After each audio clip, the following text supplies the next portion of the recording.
7वीं कक्षा के विज्ञान को पढ़ेंगे, ठीक है, जिसमें कि हम पहला चैप्टर हमारा पढ़ रहे थे पादपों में पोषण। तो हर रोज की तरह आज के क्लास को भी स्टार्ट करने से पहले हम क्या करेंगे, आज के विचार की तरफ जाएंगे, ठीक है। तो आज का विचार क्या है, जरा देख लेते हैं हम लोग। आज का विचार देखते हैं, उसके बाद फिर हम आगे बढ़ेंगे। और बेटा एक और बात आपसे मुझे कहनी है कि आज के क्लास के एंड में, आज के क्लास की जो एंड सेशन है उसमें क्या होने वाला है, आपका एमसीक्यू होगा, ठीक है। और एमसीक्यू में आपने जो जो बातें पढ़ी है, जो जो सीखी है, वो सब जो है 10 क्वेश्चंस आपके लिए होंगे और आपने जो है उनके जवाब देने होंगे, ठीक है। उनमें ऑप्शंस भी होंगे। तो चलिए बच्चों, आज के विचार को हम शुरू करते हैं। Every day is a chance to learn something new। तो क्या ऐसा एक विचार आपने सुना है या आपके अध्यापकों ने आपसे ऐसी कोई बात कही है बेटा कि हर दिन जो होता है कुछ नए सीखने का अवसर होता है, हर दिन कुछ नया सीखने का अवसर होता है। इसका अर्थ क्या है कि हम हर दिन, हर नए दिन कुछ ना कुछ सीखते हैं, है ना। कई बार हमें हमारी इससे कोई गलतियां हो जाती है, उन गलतियों को सुधारने के लिए हम कुछ सीखते हैं, अपने ज्ञान और कौशल को बढ़ाने के लिए हम कुछ सीखते हैं। तो सीखना केवल जो है स्कूल या किताबों तक सीमित नहीं है, आपको पता है ना। हम अपने अनुभवों से सीखते हैं, हम अपने आसपास के लोगों से सीखते हैं, हम अपने परिवारजनों से सीखते हैं, अपने छोटों से बड़ों से, हर किसी से हम सीखते हैं, क्योंकि हमें हर किसी से सीख मिलती है। इवन आपके आसपास के एक छोटी सी चींटी भी जा रही हो, उस चींटी से भी आपको सीखने को बहुत कुछ मिलता है ना। पेड़ पौधों से, आपके आसपास के जो जानवर है उनसे, सभी से सीख हमें मिलती है। तो हर दिन नई सीख, नई उम्मीद और नई सफलता की शुरुआत होती है बच्चों। तो आप हमेशा जो है हर दिन कुछ ना कुछ नया सीखने का प्रयास कीजिए, ठीक है बेटा। तो हम लोग पिछले क्लास में क्या पढ़ रहे थे बच्चों, अब बताइए मुझे। हम लोगों ने पिछले क्लास में क्या पढ़ा था? बहुत बढ़िया, हमने स्टोमेटा के बारे में, रंध्र के बारे में पढ़ा, पादपों के बारे में पढ़ा, है ना। तो स्टोमेटा जो है वो क्या है, वो पत्तियों की सतह पर पाई जाने वाली छोटे छोटे छिद्र है, ये हमने आपको बताया था, है ना। और ये क्या क्या करती है, जल का संरक्षण करती है, यानी कि पौधे के अंदर जल का संरक्षण करती है, यानी कि पौधे के अंदर जो है वाटर बैलेंस को बनाए रखती है कि नहीं। और गैसों का आदान प्रदान करती है, ये भी आपको बताया था हमने, है ना। गैसों का आदान प्रदान करती है, गैस एक्सचेंज करती है, कार्बन डाइऑक्साइड को अंदर लेती है, ऑक्सीजन को बाहर छोड़ती है। किस समय पर? फोटोसिंथेसिस या प्रकाश संश्लेषण के समय क्या करती है, कार्बन डाइऑक्साइड को इन रंध्रों द्वारा अंदर लिया जाता है और बाहर जो है ऑक्सीजन छोड़ा जाता है। तापमान नियंत्रण, है ना, पौधे के अंदर का जो तापमान है यानी कि टेम्परेचर को रेगुलेट करती है स्टोमेटा। और क्या बताया था, बहुत इंपॉर्टेंट बात आपको बताई थी, वाष्पोत्सर्जन, ट्रांसपिरेशन, है ना। तो ट्रांसपिरेशन क्या है बच्चों, जो एक्सेस वाटर होता है प्लांट में, यानी कि जो पानी बहुत ज्यादा अगर प्लांट में है, तो वाटर बैलेंस के लिए, पौधे को पानी के इसमें बैलेंस करने के लिए, पौधे के शरीर में पानी को बैलेंस करने के लिए वहां पर एक प्रोसेस होता है जिसे हम कहते हैं ट्रांसपिरेशन। और वो भी किससे होता है, किसके द्वारा होता है? स्टोमेटा के द्वारा ही होता है, यानी कि रंध्रों द्वारा होता है ना। ये बातें हमने सीखी थी पिछले क्लास में। अब बच्चों, अब जो है मैम ने बोल दिया कि भाई जो प्लांट्स है वो ट्रांसपायर करते हैं, यानी कि ट्रांसपिरेशन होता है, उनमें वाष्पोत्सर्जन होता है। तो क्या आप ऐसे ही मान लेंगे उसको? ऐसे ही मान लोगे कि मैम ने बोल दिया कि भाई जो पौधे हैं उनकी जो पत्तियां हैं उसमें रंध्र होते हैं या स्टोमेटा होते हैं, उनके द्वारा जो पौधे हैं वो पानी को जो है बाहर छोड़ते हैं। तो जैसे ही मैम ने बोल दिया आपने सुन लिया और क्या आपने विश्वास कर लिया उसको? बेटा किसी भी बात को, देखो साइंस जब आप पढ़ते हो ना, तो किसी भी बात को तब तक आप विश्वास ना करिए जब तक आप उस चीज को ऑब्जर्व ना करें, ठीक है, जब तक आप उस चीज के बारे में पूरी जानकारी ना प्राप्त करें। तो बच्चों आज हम आपको दिखाएंगे ट्रांसपिरेशन का प्रोसेस जो है ये पौधों में होता भी है या नहीं होता है, ठीक है। देखिए हम लोग, तो इसके लिए हम क्या करेंगे, हम एक छोटा सा परीक्षण करेंगे, एक छोटा सा एक्सपेरिमेंट करके देखेंगे, ठीक है। तैयार है सभी? ओके, चलिए। तो बेटा हम इसके लिए क्या करने वाले हैं, देखो यहाँ पर क्या दिख रहा है आपको, एक बहुत ही सुंदर सा पौधा है ना। क्या दिख रहा है, बहुत ही सुंदर सा पौधा दिख रहा है। तो ये जो पौधा है देख रहे हो आप लोग, ये हरा भरा है, ठीक है। ये कोई उखाड़ कर लेकर नहीं आया, हम इसके गमले के साथ ही यहाँ पर लेकर आए हैं। और इसमें फूल भी लगे हैं, पत्तियां भी लगे हैं, कलियां भी लगी हुई है। तो अभी हम क्या करने वाले हैं, आप देख रहे हो इसके छोटे छोटे ब्रांचेस है ना, देख रहे हो ना आप लोग। तो इस एक ब्रांच को हम लोग क्या करने वाले हैं, सेलेक्ट करेंगे, ठीक है। और क्या करने वाले हैं हम लोग, इसमें से इसकी पत्तियों को हम हटाने वाले हैं। हटा दे, चलिए हटा दिया हमने पत्तियों को, देखा आपने। तो ये जो ब्रांच है इसमें से हमने पत्तियों को हटा दिया। चलिए बेटा, आप क्या देख रहे हो आप लोग, आप देख रहे हो यहाँ पर 3 पॉलिथीन बैग्स रखे हैं, है ना। क्या देख रहे हो आप लोग, 3 पॉलिथीन बैग्स है और साथ में यहाँ पर 3 धागे रखे हैं, थ्रेड्स रखे हैं, है ना। देखा ना आपने? ओके, अब क्या करने वाले हैं हम लोग, इसमें से एक पॉलिथीन बैग को हम लेंगे और इस ब्रांच में जिस टहनी के ऊपर पत्तियों को हमने हटा दिया था उसके ऊपर हम लोग इस तरह से कवर कर देंगे उसको। और क्या करने वाले हैं, एक धागा यहाँ से लेंगे और इसको अच्छी तरह से इसमें ऐसे बांध देंगे, ठीक है, बांध दिया। अब क्या करेंगे, अब इसमें से एक और ब्रांच को हम सेलेक्ट करेंगे जिसमें कि जो है पत्तियां है, ठीक है। और उसको भी हम क्या करने वाले हैं बेटा, उसको भी हम अच्छी तरह से इस तरह से पॉलिथीन कवर से ढकेंगे और धागे की सहायता से इसको इस तरह से बांध। अब ये खाली जो पॉलिथीन बैग है इसको हम ऐसे ही बांध देते हैं इस धागे से, तो ऐसे ही पड़ा हुआ बेचारा, तो उसको भी ऐसे ही बांध देते हैं। ओके, अब हम क्या करेंगे बेटा, हम इसको 3 घंटे के लिए हम इसका इंतजार करेंगे कि क्या होने वाला है, ठीक है। तो हमने क्या करना है, 3 घंटे बाद आपने क्या करना है, इन तीनों पॉलिथीन कवर्स को अच्छी तरह से ऑब्जर्व करना है। क्या करना है बेटा, ऑब्जर्व करना है, ठीक है, यानी कि ध्यान से इनका निरीक्षण करना है। क्या देखोगे आप देखोगे बेटा, जिस टहनी के ऊपर बहुत सारी पत्तियां थी, वो जो पॉलिथीन कवर हमने जिसके ऊपर बांधा था उसके ऊपर पूरे क्या है, ड्रॉप्स हैं। ये क्या, किसके ड्रॉप्स दिखाई दे रहे हैं बेटा, अंदर ड्रॉपलेट्स किसके दिखाई दे रहे हैं, पानी की बूंदे हैं ना, वाटर ड्रॉपलेट्स हैं, देख रहे हो आप लोग। तो ये पानी की बूंदे आई कैसे, आई कैसे आप बताइए, ये पानी की बूंदे इस पॉलिथीन कवर में कैसे आई, कौन बताएगा मुझे, कोई बताएगा मुझे?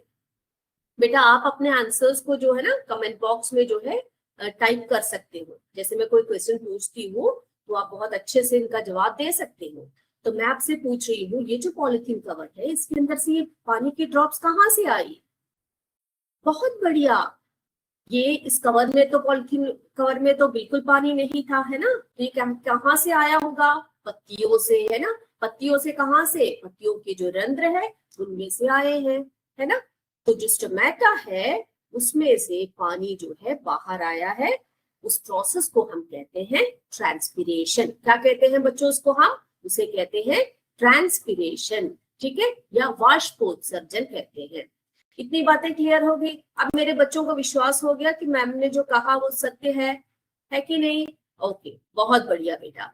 अब बच्चों हम पढ़ने वाले हैं कि कुछ जीव जो होते हैं ना वो कैसे होते हैं, स्वपोषी होते हैं। कुछ जीव कैसे होते हैं, वो स्वपोषी होते हैं। वो स्वपोषी हम क्यों कहते हैं उन जीवों, क्यों कहते हैं? क्योंकि ये ऐसे जीव होते हैं, स्वपोषी यानी ऑटोट्रॉफ्स, अंग्रेजी में क्या कहते हैं उनको, ऑटोट्रॉफ्स कहते हैं, ठीक है।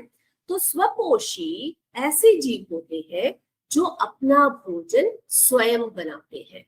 स्वपोषी कैसे जीव होते हैं बेटा, या ऑटोट्रॉफ्स कैसे ऑर्गेनिजम्स होते हैं, ऐसे जीव जंतु होते हैं, ऐसे जीव होते हैं, जंतु नहीं जीव होते हैं जो अपना भोजन स्वयं बनाते हैं, ठीक है। तो यहाँ पर आपने देखा एक बहुत ही प्यारा सा एक पौधा है, देख रहे हो आप लोग, पौधे को देख रहे हो। ये जो पौधा है, ये पौधा स्वपोषी कहलाता है। ये पौधा स्वपोषी कहलाता है। ये इसलिए स्वपोषी कहलाता है क्योंकि ये अपना भोजन स्वयं बनाता है ना। तो आपको पता है हरे पौधे जो है अपना भोजन स्वयं बनाते हैं, इसीलिए उन्हें स्वपोषी कहा जाता है। That's why they are called autotrophs. और इस प्रकार के न्यूट्रिशन को, पोषण को हम स्वपोषी पोषण कहते हैं, है ना। ऑटोट्रॉफ्स, ऑटोट्रॉफिक न्यूट्रिशन कहते हैं। चलिए, अब कुछ जीव ऐसे होते हैं जैसे कि हम मनुष्य, जो हमारे आसपास के जो जीव है, जंतु है, वो कैसे होते हैं। कुछ ऐसे होते हैं जो अपना भोजन दूसरे जीवों से प्राप्त करते हैं।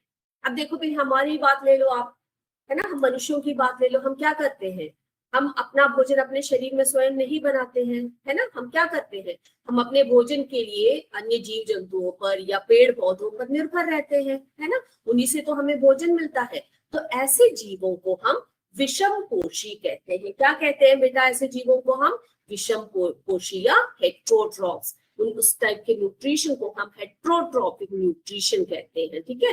तो उन्हें हम विषम पोषी कहते हैं। अब जब हमने स्वपोषियों की बात की है, इसकी बात की है हमने, स्वपोषियों की बात की है, तो हमें पता है जो हरे पौधे होते हैं, उनके जो लीव्स होते हैं, उनमें क्या होता है बेटा, उनमें पिगमेंट होता है जिसे हम कहते हैं क्लोरोफिल। क्या कहते हैं उसको, क्लोरोफिल कहते हैं, ठीक है। तो ये जो क्लोरोफिल है, इसका क्या कार्य होता है, सूर्य की जो गर्मी होती है, सूर्य की जो ऊर्जा होती है, जो सूर्य का जो एनर्जी होती है ना, सूर्य की एनर्जी से ये क्या करते हैं, ये क्लोरोफिल जो होते हैं पौधों में, पत्तियों में, हरी पत्तियों में, ये क्या करते हैं बेटा, ये उनको ट्रैप कर लेते हैं, इनके अंदर ही अंदर पकड़ लेते हैं उनको, ठीक है। और कार्बन डाइऑक्साइड को, जो स्टोमेटा है पत्तियों में, वो अंदर को खींच लेते हैं, ठीक है।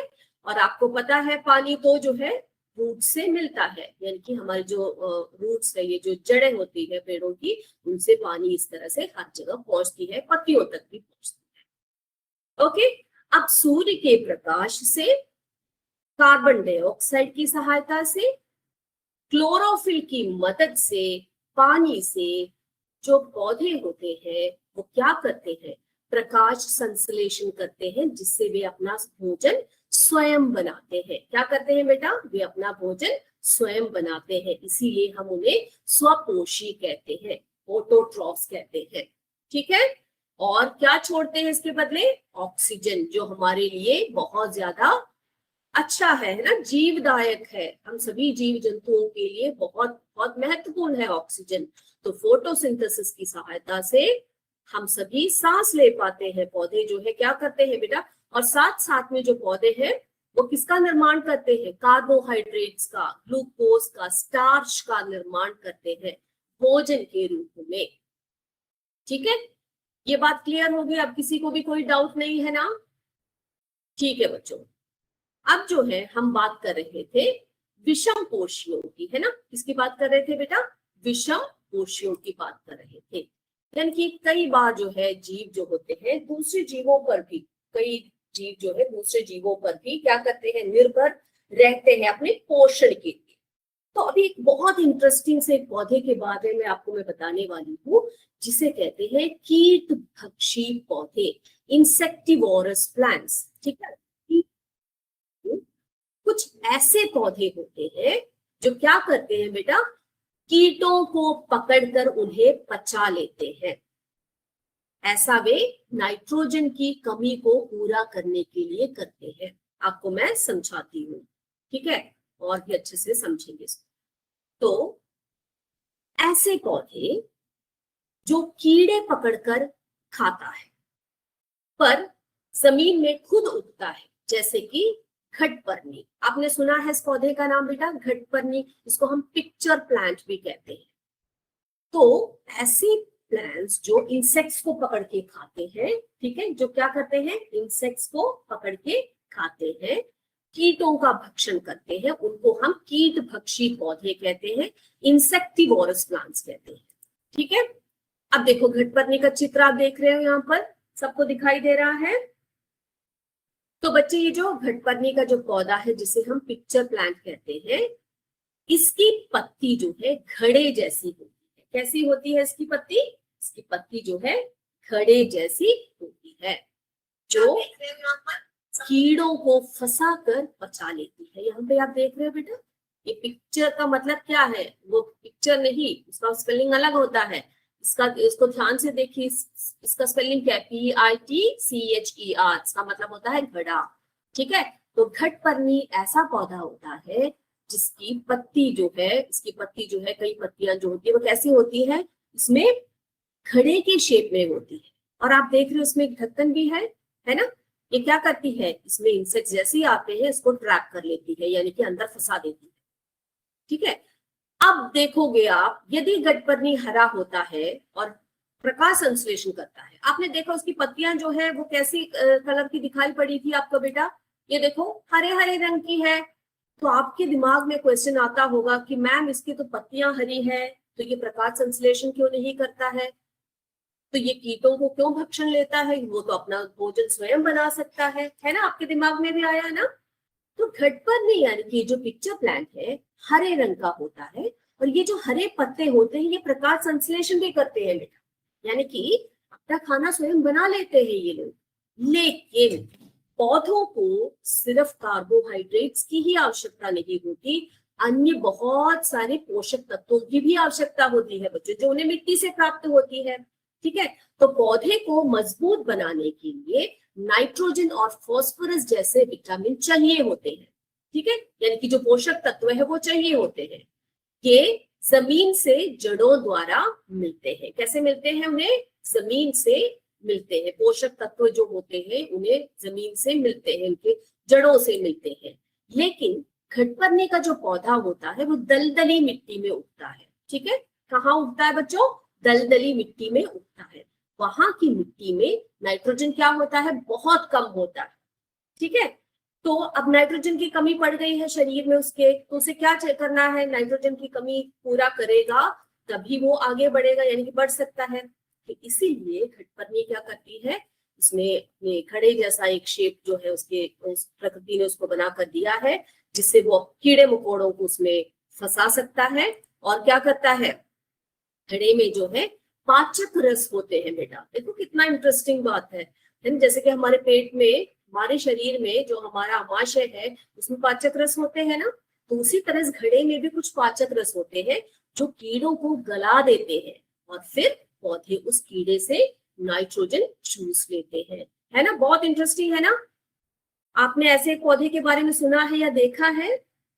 तो आज सुन लिया आप लोगों ने, पिक्चर भी देख लिया हम लोगों ने, है ना? इसको हम पिक्चर प्लांट बोलते हैं, और ये एक तरह का इंसेक्टिवोरस प्लांट है। ठीक है बच्चों, अब मेरे बच्चे सभी जो है तैयार हो जाइए। किसके लिए? किसके लिए तैयार होंगे? MCQ सेशन होने वाला है हमारा। तो हमने जो पिछले क्लास में पढ़ा है, पिछले क्लास में जो सीखा है और आज के क्लास में जो सीखा है, उसी पर आधारित आज आपसे हम 10 प्रश्न पूछेंगे। ठीक है, आपने क्या करना है? इन 10 प्रश्नों को बच्चों आपने, ऑप्शंस आपके लिए दिए गए हैं। ठीक है, ऑप्शंस को देखिएगा और आंसर अपने नोटबुक में लिखिएगा। और अगर बच्चे आप लास्ट के, यानी कि जब सारे प्रश्न हो जाएंगे लास्ट में, अगर आप मुझसे बात कर पा रहे हो अनम्यूट करके, तो आप आंसर भी बता सकते हैं बच्चे। ठीक है, तैयार है सभी बच्चे? ओके बेटा, तो हम पहला प्रश्न देखते हैं। पहला प्रश्न है हमारा, निम्न में से कौन सा प्रकाश संश्लेषण के लिए आवश्यक नहीं है? प्रश्न को ठीक से सुनना है। निम्न में से कौन सा प्रकाश संश्लेषण के लिए आवश्यक नहीं है? Which of the following is not required for photosynthesis? ठीक है, पहला ऑप्शन है ए ऑप्शन, सूर्य का प्रकाश, sunlight, chlorophyll, carbon dioxide, oxygen. तो इसमें से प्रकाश संश्लेषण के लिए आवश्यक जो चीज नहीं है वो आपने इसमें से चुन के लिखना। ठीक है, आगे बढ़े हम लोग। चलिए आगे चलते हैं दूसरे प्रश्न पर। दूसरा प्रश्न देखिए, पौधों को स्वपोषी क्यों कहा जाता है? पौधों को स्वपोषी क्यों कहा जाता है? Why are plants called autotrophs? यहाँ पर आपको हरे पौधों के बारे में बताना है, ठीक है। हरे पौधों को स्वपोषी क्यों कहा जाता है? Why are green plants called autotrophs? ठीक है, तो पहला है वे चल सकते हैं, ठीक है। पहला ऑप्शन क्या है? वे चल सकते हैं, they can move. Option B, वे अपना भोजन स्वयं बनाते हैं, they prepare their own food. Option C क्या है? वे मिट्टी में रहते हैं, दे लिव इन सॉइल। और ऑप्शन डी है वे फूल देते हैं, दे प्रोड्यूस फ्लावर्स। ठीक है, तो पौधों को स्वपोषी क्यों कहा जाता है? अपने रीजन जो है इसमें से चुनना है और अपने नोटबुक में लिखना है बच्चों। तीसरा देखिए आप, तीसरा प्रश्न देखिए बेटा। तीसरा प्रश्न है, पौधों को खनिज लवण कहाँ से प्राप्त होते हैं? पौधों को खनिज लवण कहाँ से प्राप्त होते हैं?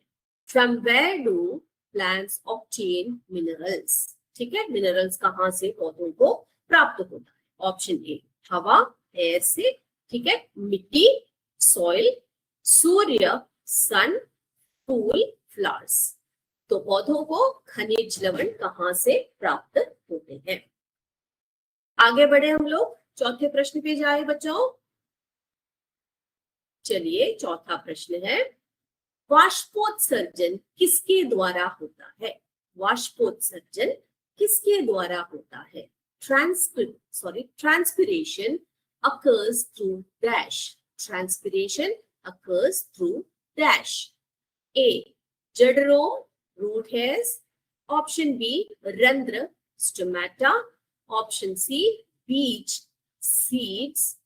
Option D, फूल, flowers. तो वाष्पोत्सर्जन किसके द्वारा होता है? आगे बढ़ते हैं पांचवें प्रश्न की तरफ। पांचवा प्रश्न देखिए बच्चों, प्रकाश संश्लेषण के लिए ऊर्जा का मुख्य स्रोत क्या है? प्रकाश संश्लेषण के लिए ऊर्जा का मुख्य स्रोत क्या है? What is the main source of energy for photosynthesis? चंद्रमा का प्रकाश जिसे हम मूनलाइट कहते हैं, सूर्य का प्रकाश सनलाइट, बिजली इलेक्ट्रिसिटी, हवा विंड। ठीक है, तो आपने बताना है प्रकाश संश्लेषण के लिए ऊर्जा का मुख्य स्रोत क्या है। आगे चले बेटा, पांचवें प्रश्न हो गया है हमारा, छठवें प्रश्न की तरफ चलते हैं। छठवां प्रश्न है, प्रकाश संश्लेषण के दौरान कौन सी गैस निकलती है? प्रकाश संश्लेषण के दौरान कौन सी गैस निकलती है? Which gas is released during photosynthesis? Carbon dioxide, nitrogen, oxygen, hydrogen. प्रकाश संश्लेषण के दौरान कौन सी गैस निकलती है? आगे बढ़े। आई होप सभी बच्चे जो है लिख रहे हैं आंसर्स को।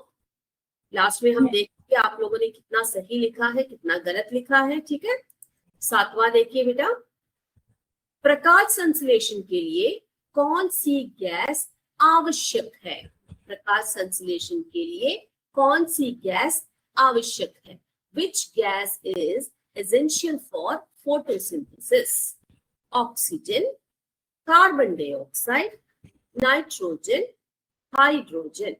प्रकाश संश्लेषण के लिए कौन सी गैस आवश्यक है? आगे चले। हाँ, आठवां प्रश्न देखें। चलिए, आठवां प्रश्न है हमारा, रंध्र मुख्यतः कहाँ पाए जाते हैं? रंध्र मुख्यतः कहाँ पाए जाते हैं? Where are stomata mainly found?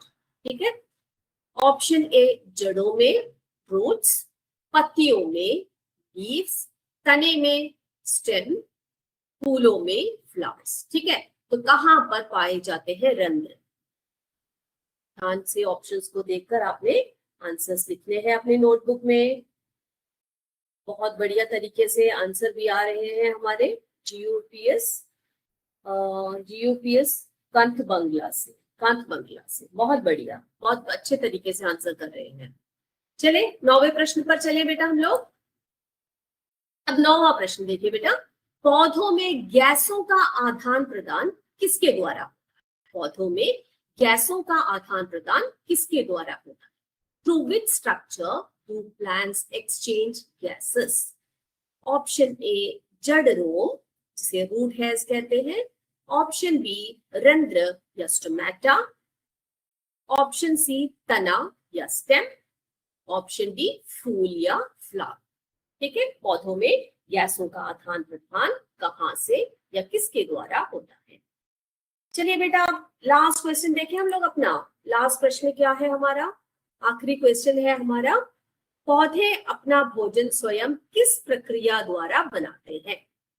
पौधे अपना भोजन स्वयं किस प्रक्रिया द्वारा बनाते हैं? How do plants prepare their own food? और what do you call the process? उस प्रोसेस को हम क्या कहते हैं? ठीक है, ऑप्शन ए श्वसन या रेस्पिरेशन। ऑप्शन बी प्रकाश संश्लेषण या फोटोसिंथेसिस। ऑप्शन सी पाचन अथवा डाइजेशन। ऑप्शन डी उत्सर्जन अथवा एक्सक्रीशन। तो पौधे अपना भोजन स्वयं कैसे बनाते हैं या किस प्रक्रिया द्वारा या किस प्रोसेस द्वारा बनाते हैं? तो आई होप मेरे बच्चों ने सबने लिख लिए होंगे आंसर्स। तो क्या हम चेक करें अपने आंसर्स को? आप सभी बेटा तैयार हो जाइए, जल्दी जल्दी से मुझे जवाब दे सकते हैं। अगर आप अनम्यूट कर पा रहे हो अपने माइक को तो क्या आप मुझे जवाब देंगे या फिर हम ऐसे ही डिस्कस करें? तो पहला क्या था हमारा क्वेश्चन? निम्न में से कौन सा प्रकाश संश्लेषण के लिए आवश्यक नहीं है? Which of the following is not required for photosynthesis? इसमें से बेटा सूर्य का प्रकाश इंपॉर्टेंट है, क्लोरोफिल चाहिए, कार्बन डाइऑक्साइड चाहिए, लेकिन ऑक्सीजन जो है वो हमें फोटोसिंथेसिस के लिए, पौधों को फोटोसिंथेसिस के लिए आवश्यक नहीं है। वो फोटोसिंथेसिस करते समय बाहर छोड़ते हैं ऑक्सीजन को, है ना।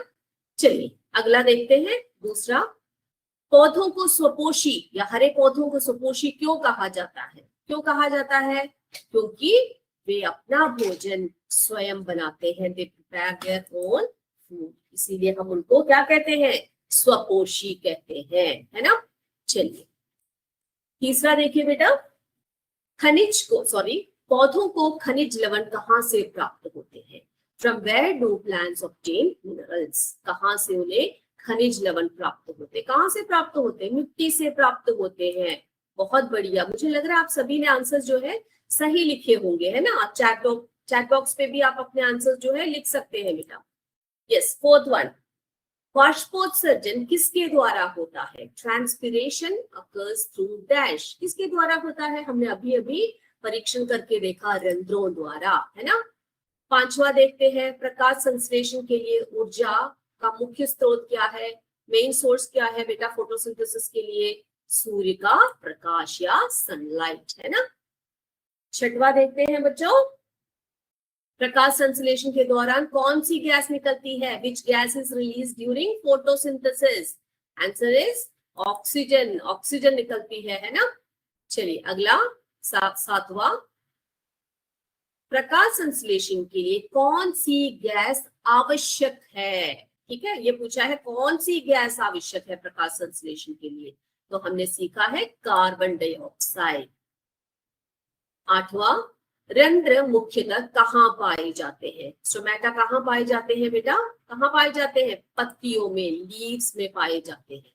नौवां देखते हैं, पौधों में गैसों का आदान प्रदान किसके द्वारा होता है? कौन से स्ट्रक्चर से एक्सचेंज ऑफ गैसेस चलती है, जो होती है वो होती है स्टोमेटा द्वारा या रंध्र द्वारा। 10वां प्रश्न, लास्ट प्रश्न हमारा, पौधे अपना भोजन स्वयं किस प्रक्रिया द्वारा बनाते हैं? तो हम जानते हैं प्रकाश संश्लेषण द्वारा अथवा फोटोसिंथेसिस द्वारा। तो बच्चों आई होप आप सभी ने जो है आंसर्स बहुत बढ़िया तरीके से दिए होंगे, है ना। तो आज के क्लास को हम यहीं पर समाप्त करें। आप जरूर बताइएगा आज का क्लास जो है कैसा लगा और पोल कीजिएगा।